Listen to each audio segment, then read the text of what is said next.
I'm going to ask Tammy to come and just share about her trip down to Denver. David Clifton.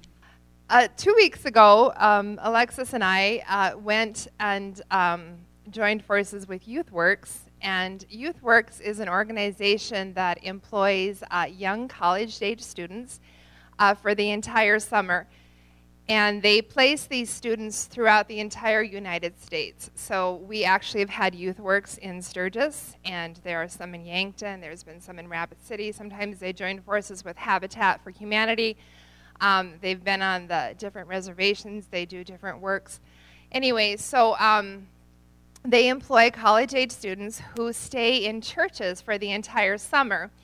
And then these college students then connect with the parachurch ministries within the area and find out what their needs are, what they're doing, etc. And then students from all over the United States travel to the different churches that these youth workers are at, and then all summer long, it's kind of a mix between a teen camp and a missions outreach.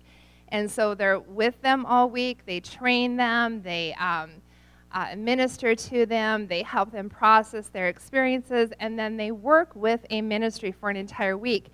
And so Alexis and I went down, and I've been thinking about this for some time. I just haven't, God's timing isn't always our timing, and sometimes we think something's a really good idea, and it probably is a good idea, but sometimes it's a matter of time before you get to walk out that good idea. So this is one of those things. I have been looking at YouthWorks for probably several years now, and I just wasn't real sure if it was something we should jump into or not. And then I am in relationship with the youth pastor at the Wesleyan Church. She and I are really close. I tell everyone she's my new 24-year-old BFF, and I just love her. She's amazing. If you ever have a chance to meet her, it's Jen Munsell. But so anyway, she had worked with YouthWorks, and so I presented it to some of our teenagers on Wednesday night about going.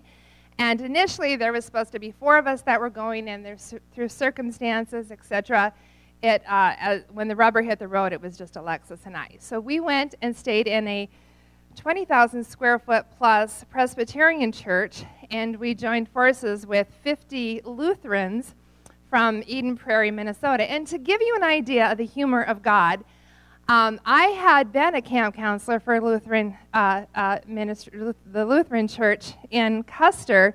When I graduated, I worked for a summer as a counselor, and my worst group was from Eden Prairie, Minnesota.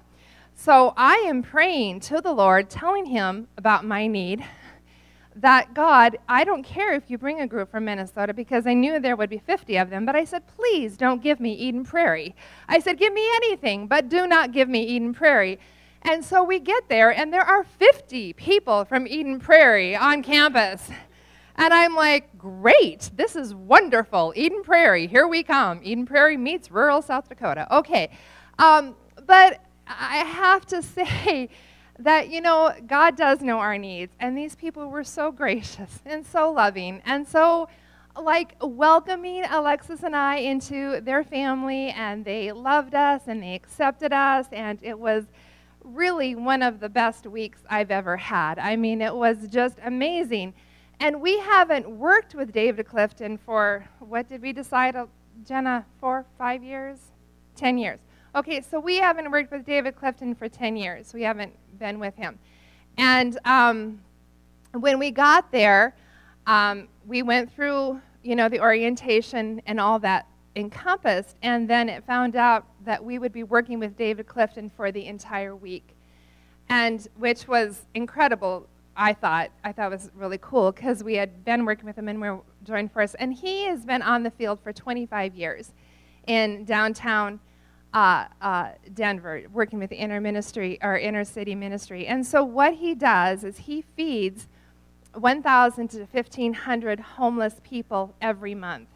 And he was recently given a 15,000 square foot building. So he had a 5,000 square foot building on Colfax, more centrally located downtown, and somebody gave him a 15,000 square foot building very nice, actually, very, very nice, 3 stories.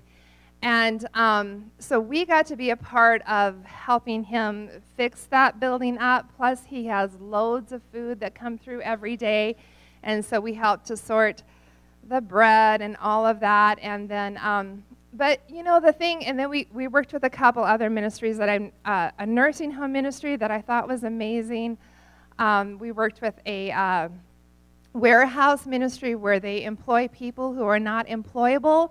And teach them business strategies, and they have huge amounts of lumber and sinks and doors and windows that come through this warehouse that they're just surplus, they're discontinued, and so they employ the unemployable, and they teach them how to run this business, and then they have Bible studies with them every day, and they help them walk through their issues or things that got them to the place that they are where they need help. I mean, honestly, it's just amazing. I love missions. I love the rawness of it. I love the exposure to the different ministries. I love seeing what God is doing. You know, I was thinking about this morning. Actually, Rich took a missions trip before me, which I look back on it and I think that is so unfair. Why did he get to go first? But I've got to go more than he has, so I'm thankful for that.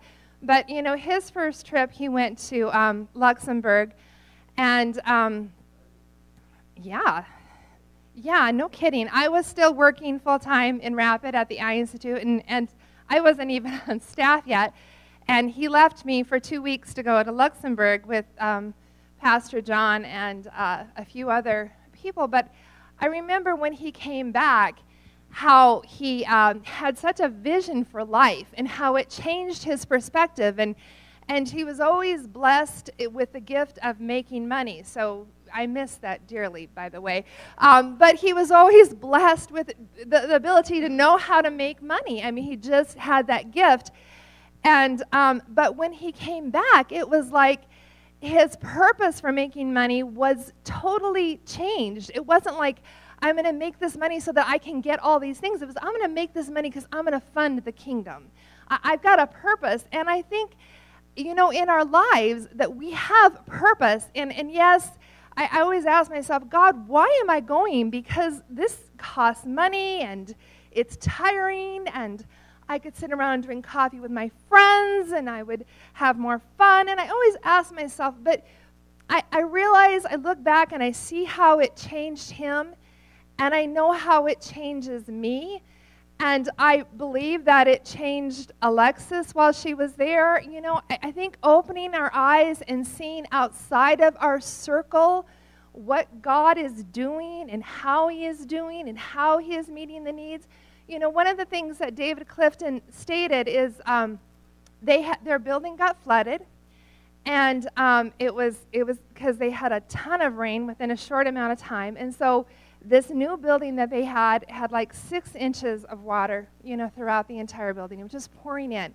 So they had to, you know, radically move everything and change everything. But within 12 hours, I think, after that, somebody happened to be walking their dog, and somebody happened to run into somebody else, and somebody else just happened to know the owner of a water company that can come in and just, I don't know what those companies are called, but they come in and they clean up those messes. Anyway, it was like within 12 hours, he had somebody in there that just cleaned the whole place up for him, free of charge.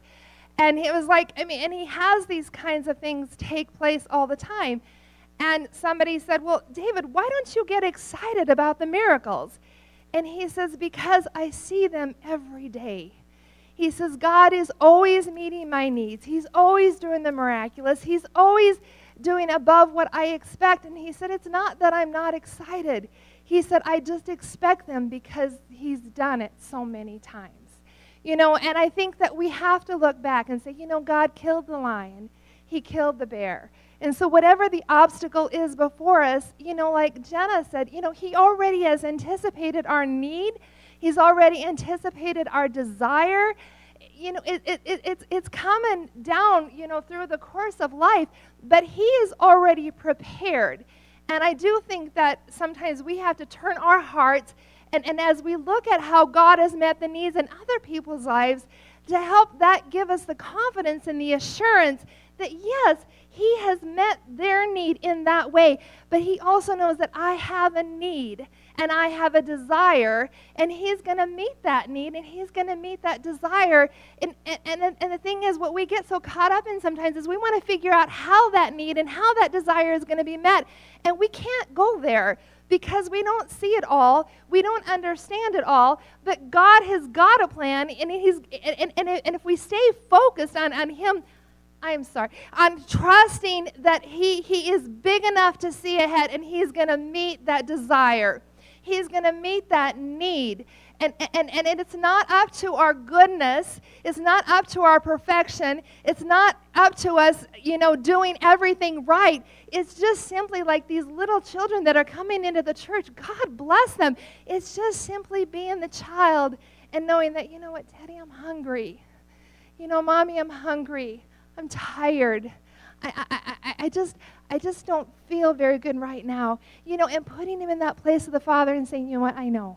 And that's why I have this for you. And whatever that might be, God's got that for you. And I can attest time and time and time again how God has met my need and supplied my desires that I didn't even know sometimes were there. And yes, missions is one of them. And yes, I've done more, and I am so thankful. And yes, I expect to do more. And yes, you are welcome to come. God bless you.